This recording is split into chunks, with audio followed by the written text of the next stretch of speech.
Bertemu kembali dengan saya Polmer Nadabdab. Pada saat ini saya akan lanjutkan materi matematika wajib kelas 11.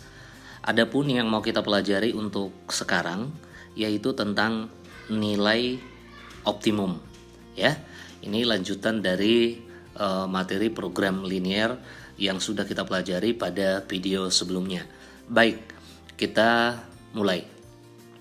Nah, untuk menentukan nilai optimum ya, fungsi objektif nih, yaitu kita harus tahu bahwa yang pertama, fungsi objektif itu berbentuk fx, y ya, fungsi objektif atau fungsi sasaran berbentuk fx, y yaitu sama dengan ax plus by.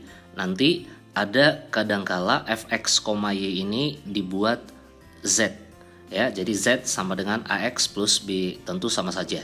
Nah, bagaimana langkah-langkah untuk menentukan nilai optimum ya, untuk menentukan nilai optimum? Yang pertama adalah buat model matematikanya.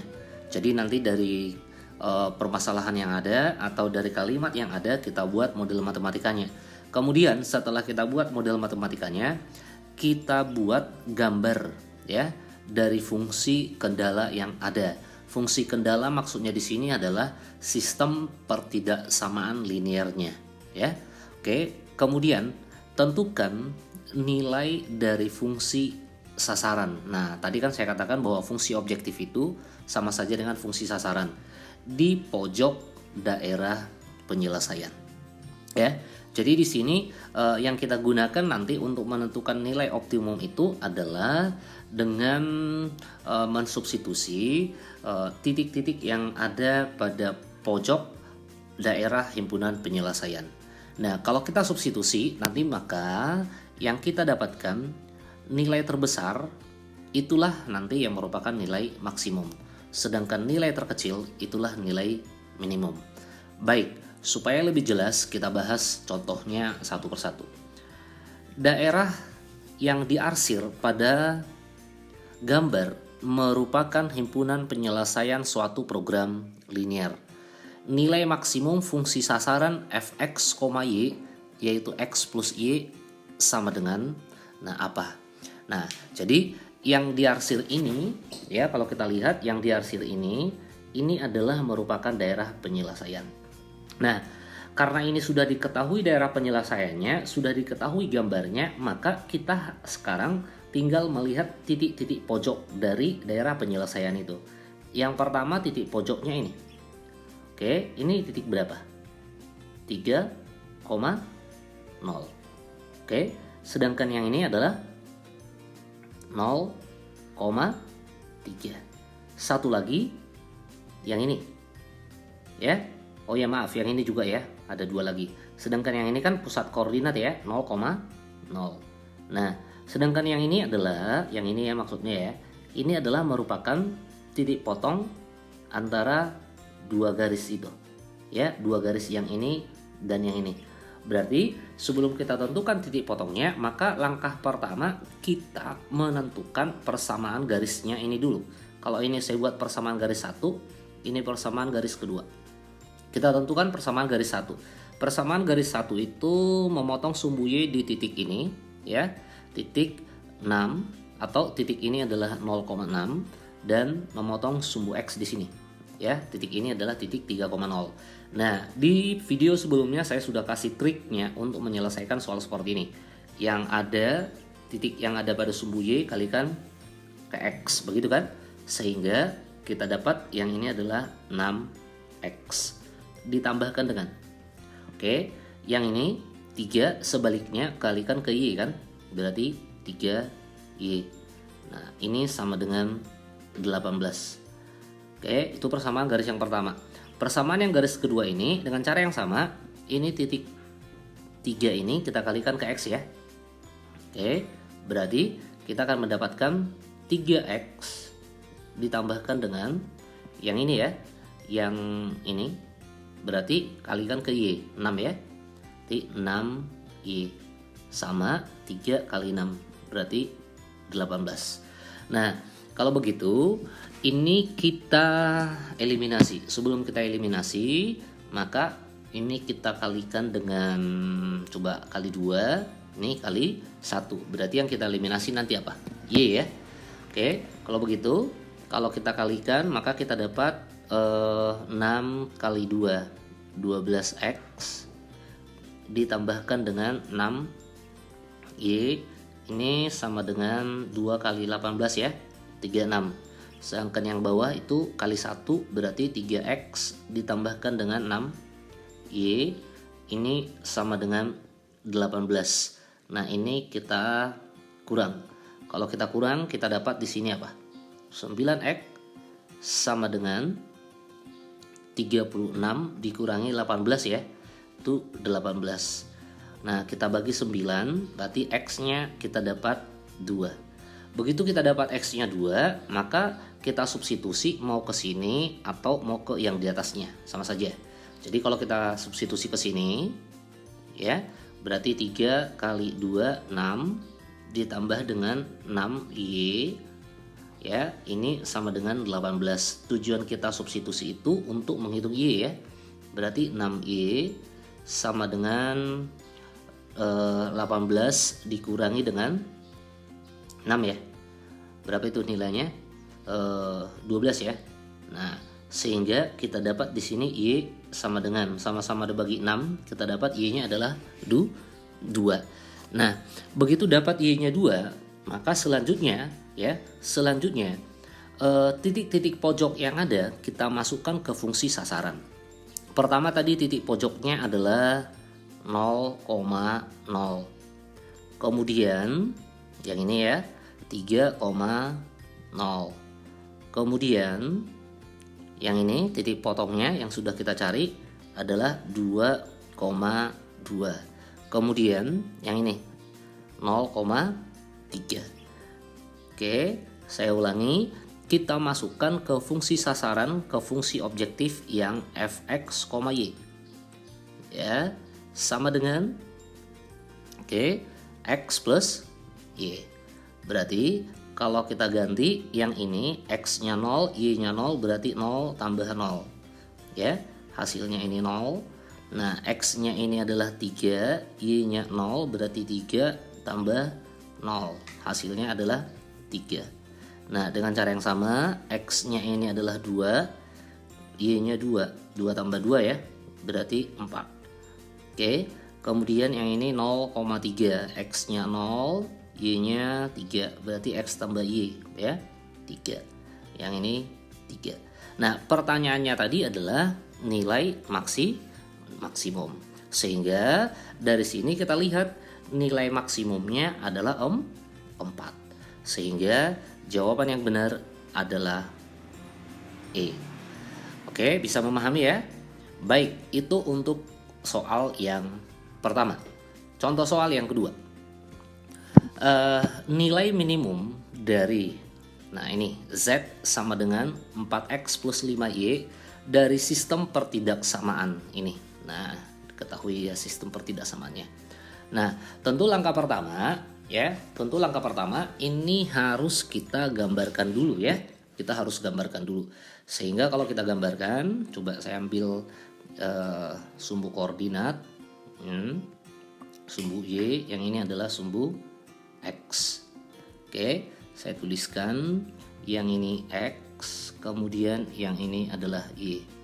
Nah, cara menggambarkan garis tentu ini kita sudah tahu ya. Nah, untuk yang ini kalau X-nya 0, begitu, berarti 4Y sama dengan 14. Berarti Y sama dengan 14/4. 14/4 kalau kita sama-sama bagi 2 berarti berapa itu? 7/2. Atau Y-nya adalah 3,5. Betul ya? Oke, kita misalkan aja di sini 3,5 atau 7/2. Nah, sekarang ganti. Kalau Y-nya 0. Nih. Kalau Y-nya 0 berarti kita dapat X sama dengan 14. Saya misalkan di sini 14. Nah, kemudian kita gambarkan garisnya yang melalui titik ini ya. Oke, coba ini saya ganti supaya lurus. Nah, ini Oke, itu garisnya ya. Oke, kemudian yang kedua adalah dengan cara yang sama. Kalau X-nya ini 0, berarti 2Y sama dengan 12. Y sama dengan 12 bagi 2 ya. Berarti Y-nya adalah 6. Ya kan? Nah, ganti kalau Y-nya 0. Nih, kalau Y-nya yang kita nolkan berarti 3X sama dengan 12. Berarti X 12 per 3 ya. Berarti akan kita dapat X-nya adalah 4. Setelah dapat titik ini dan ini, baru kita hubungkan ya. Oke, kalau kita hubungkan maka kita dapat garisnya yang ini. Oke, nah sekarang kita kan mau menentukan daerah penyelesaiannya. Begitu kan? Berarti kita harus arsir dulu ya, kemana dia daerah penyelesaiannya. Oke, kalau begitu untuk yang pertama ini tadi yang pertama ya, ini garis yang pertama, ini garis yang pertama, ini garis yang kedua. Garis yang pertama tadi adalah yang ini, sedangkan yang kedua adalah yang ini. Nah, kan di video sebelumnya saya ada dua cara, ada dengan mengambil titik uji yang 0,0 dan ada yang melihat koefisien X ya. Nah, di sini saya pakai aja titik uji yang untuk 0,0 nih, 0,0. Nah, ke garis pertama, ke garis yang ini. Kita uji X-nya 0, 0, 4 kali 0, 0. 0 lebih besar dari 14. Salah. Ya kan? Kalau hubungannya salah, berarti garis pertama ini penyelesaiannya adalah menjauhi titik ini. Ya. Nah, karena penyelesaiannya tentu kan ke sini, penyelesaiannya kan ke sini, menjauhi sini. Ya. Nah, jadi supaya nanti penyelesaiannya itu yang bersih, jadi kalau penyelesaiannya ke atas, kita arsir aja ke bawah. Ya. Supaya nanti yang bersih itulah yang merupakan penyelesaian. Begitu kan? Nah, dengan cara yang sama untuk yang kedua. Ya, tetap kita ambil titik 0,0. 3 kali 0, 0. 2 kali 0, 0. 0 lebih besar dari 12. Hubungannya salah. Berarti penyelesaiannya ini ke atas. Karena penyelesaiannya ke atas berarti kita arsir ke bawah. Begitu kan? Nah. Oke. Nah, selanjutnya ini X besar 0. Ingat kalau X itu adalah X sama dengan 0 itu adalah sumbu Y. Penyelesaiannya kan ke sini. Berarti kita arsir ke kiri. Ya, ini sudah ada ya. Sudah tahu kan?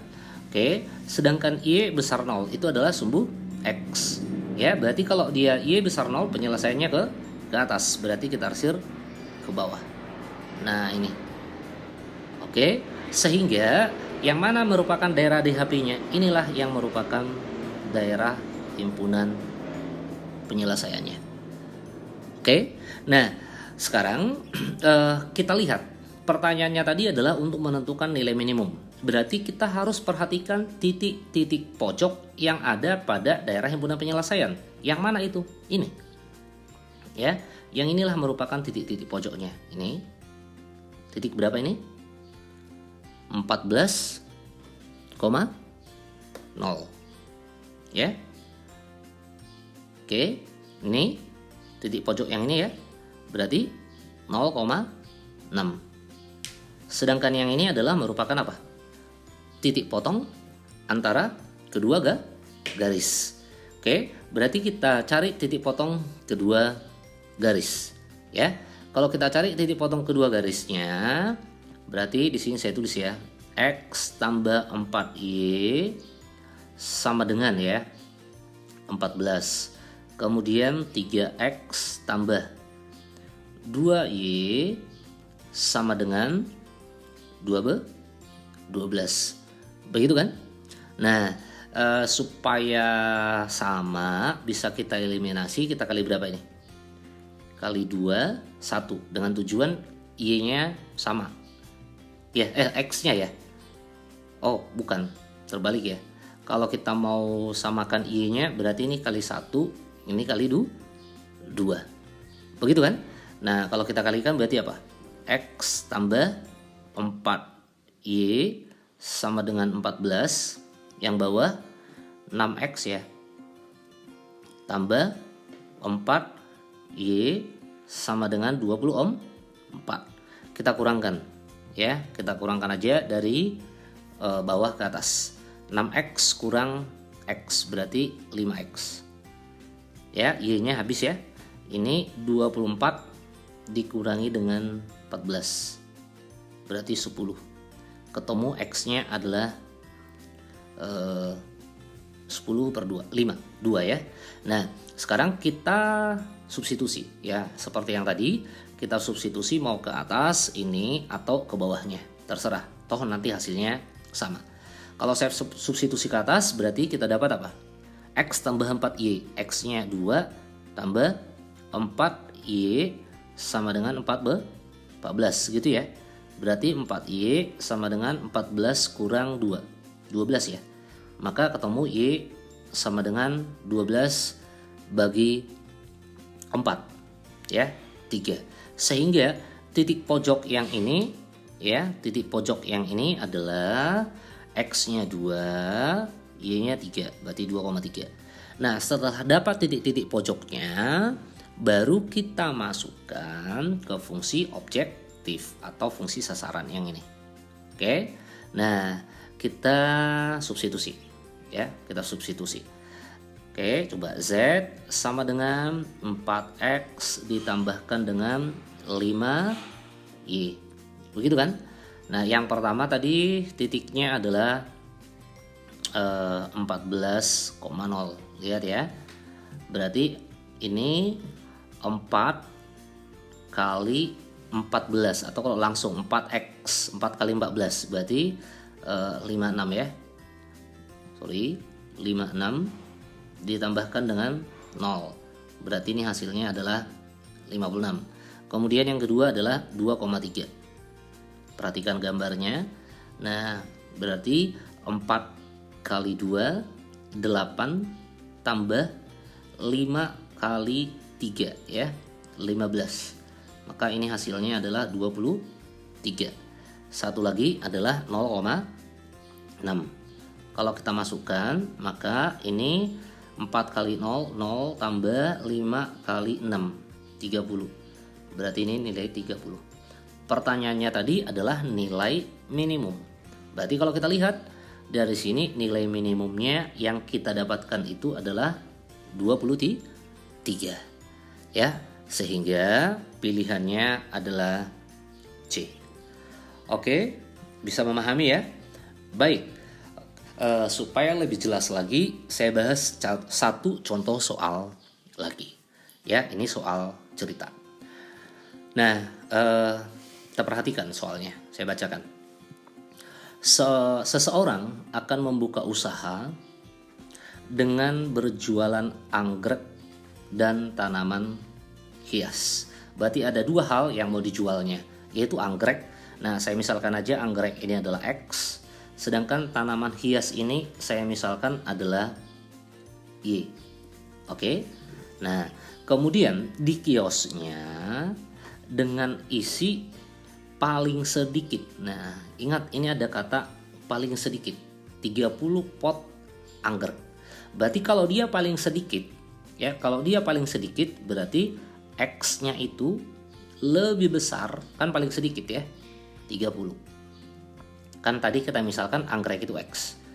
Nah, kemudian dan paling sedikit 40 tanaman hias. Tanaman hias tadi Y, paling sedikit juga. Berarti Y lebih besar sama dengan 40. Nah, kemudian kios tersebut dapat menampung 120 pot. 120 pot itu adalah tanaman anggrek dan hias. Berarti apa? X tambah Y. Oke. Nah, hanya dapat menampung ya. Kios tersebut dapat menampung 120. Berarti di sini bagaimana? Itu memakai tanda lebih kecil atau lebih besar. Dia kan hanya dapat menampung 120. Berarti lebih kecil sama dengan 120. Artinya kalau kurang dari 120 masih bisa. Maksimumnya itu adalah 120. Oke. Nah, selanjutnya ya, selanjutnya di sini dikatakan bila keuntungan setiap pot anggrek dan setiap tanaman hias masing-masing. Nah, jadi yang ini, keuntungan ini itu adalah fungsi objektif atau fungsi sasaran. Jadi fx, y atau z ya sama dengan sama dengan tadi untuk ya, untuk anggrek ini anggrek dan tanaman hias. Berarti untuk anggreknya adalah 10.000. Maka ini adalah 10.000 X. Ditambahkan dengan nih 15.000. Itu adalah untuk hias ya. Berarti tambah 15.000 Y berarti. Nah, inilah dia. Oke. Nah, pertanyaannya adalah tentukan keuntungan terbesar yang dapat diperoleh. Nah, jadi sama seperti yang tadi. Kalau seperti soal nomor 1 dan nomor 2 tadi kan itu sudah diketahui gambarnya. Kalau ini kan tidak. Jadi kita harus buat dulu apa? Model matematikanya. Inilah yang disebut dengan model matematika itu. Ya. Nah, kemudian setelah kita buatkan model matematikanya, tadi apa? Kita menggambarkannya. Ya. Nah, kalau kita gambarkan seperti apa gambarnya? Oke, berarti langkah pertama kita tarik sumbu Y, kemudian ini sumbu X, ya. Nah, coba ini saya labeli ini X, kemudian yang ini adalah Y. Nah, langkah pertama kita gambarkan garisnya. Ini garis ini, coba. Kalau X-nya 0, Y-nya 120 ya. Berarti 120. Kalau Y-nya 0, ini kita ganti Y-nya 0, berarti X-nya 120 juga. Nah, oke, berarti kalau kita tarik garisnya yang melalui kedua titik tersebut, ini. Dah. Nah, kemudian X-nya 30. 30 itu X ya. Jadi kalau ini 120 berarti kalau ini 90 misalnya 60, katakanlah di sini 30 ya. Saya misalkan saja ya, ini 30. Berarti kalau X-nya 30 itu kita tarik garisnya nih. Oke. Nah, kemudian satu lagi Y ya, Y 40. Y 40 berarti di sumbu Y ya. Di sini katakanlah ini 40. Nah, berarti kita tarik garisnya. Nah, sekarang setelah kita gambarkan, kita mau menentukan daerah penyelesaiannya. Untuk yang pertama, X besar dari 30. Kalau X besar dari 30, berarti penyelesaiannya kan ke arah kanan. Kalau penyelesaiannya ke arah kanan, berarti kita arsir ke kiri. Begitu kan? Nah, berarti kita arsir ke sini. Kemudian yang ini Y besar dari 40. Y besar dari 40 itu kan ke sini penyelesaiannya ya. Berarti kita arsir ke bawah. Ya, ke sini. Oke. Nah, sedangkan yang ini ya, kalau kita ambil titik ujinya 0,0 ke sini. Oke. Kalau kita uji 0, 0. 0 lebih kecil dari 120. Betul.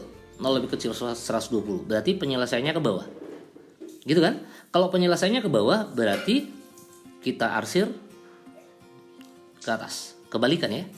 Nah, sehingga kita sudah langsung melihat di sini yang merupakan DHP-nya adalah yang ini. Yang ini DHP-nya. Berarti selanjutnya apa yang kita lakukan? Menentukan titik-titik pojok dari DHP. Ini titik-titik pojoknya. Oke. Nah, kita lihat titik-titik pojoknya itu berapa dia nilainya. Yang pertama, ini sudah jelas, sudah langsung bisa kita tentukan. Ini adalah 30. Yang ini ya. koma, ini kan Y-nya ya, koma 40. Oke, nah sedangkan yang ini Y-nya kan sudah ada ini, Y, yaitu 40. Kalau Y-nya 40, tinggal masukkan aja ke sini, Y-nya 40. Berarti X tambah 40 sama dengan 120. Maka kita dapatlah X-nya di sini adalah berapa? 120 kurang 40, 80. Sehingga titik di sini itu adalah 40,80. Begitu kan? Nah, kalau yang ini X-nya kan sudah 30. Koma, yang ini. Garis ini. Berarti kalau X-nya 30, masukkan ke sini. Ini kan, X-nya 30, berarti 30 tambah Y ya sama dengan 120. Maka kita dapat Y-nya adalah 90. Sehingga ini adalah 30,90. Oke. Nah, setelah dapat titik-titik itu, maka kita masukkan ke fungsi objektif. Tadi fungsi objektifnya adalah yang ini. Ya kan? Berarti kita masukkan yang pertama. Coba kalau saya buat dari 30 dari 30,40. Oke. Kita masukkan ya dari sini tadi ya, ini. Oke, berarti sama dengan 10 kali 30. 30 kali 10.000. Berarti 300.000 ditambahkan dengan nih 15.000 kali 40. 15 kali 4 ya, berarti 6. Berarti ini 600.000. Oke, berarti ini nilainya adalah 900.000. Itu yang pertama. Kemudian kita masukkan titik yang kedua adalah 80,40. Perhatikan titik-titik pojoknya ya, 80,40. Yang ini ya. Yang ini tadi, maaf, yang ini tadi terbalik ya, salah tulis. Ini mestinya adalah maaf, yang ini karena tadi kan Y-nya yang 40 ya, X-nya ini 80. Jadi yang ini adalah 80,40. Oke, sebenarnya ya. Berarti 80,40. Berarti kalau kita masukkan 80,40, kita akan mendapatkan 100 kali 80 berarti 800.000 ya, ditambahkan dengan 15 kali 4 sama berarti 600.000 ya. Oke, berarti 800.000 tambah 600.000, yang ini adalah 1.400.000. Satu lagi adalah 30,90 ya. Oke, 30,90. Kalau kita masukkan 30,90, maka 10.000 kali 30 berarti 300.000. Oke, ditambahkan dengan 15 kali 9 atau 15.000 kali 9. 15 kali 9 itu 135 ya. Berarti ini 1.350.000. Sehingga ini adalah 1.650.000. Nah, tadi pertanyaannya adalah keuntungan terbesar. Keuntungan terbesar berarti itu adalah maksimum. Berarti kalau kita lihat ini 900.000, 1.400.000, 1.650.000. Berarti keuntungan maksimumnya adalah C, 1.650.000. Oke, bisa ya. Nah, semoga kalian bisa memahami apa yang saya sampaikan ya. Supaya nanti lebih paham lagi, di sini ada saya buat satu latihan soal, silakan dikerjakan yang ini ya, silakan dikerjakan. Seandainya nanti terbenturnya di mana, boleh dituliskan di kolom komentar, nanti pasti saya bantu. Baik, semoga bermanfaat apa yang saya sampaikan. Terima kasih.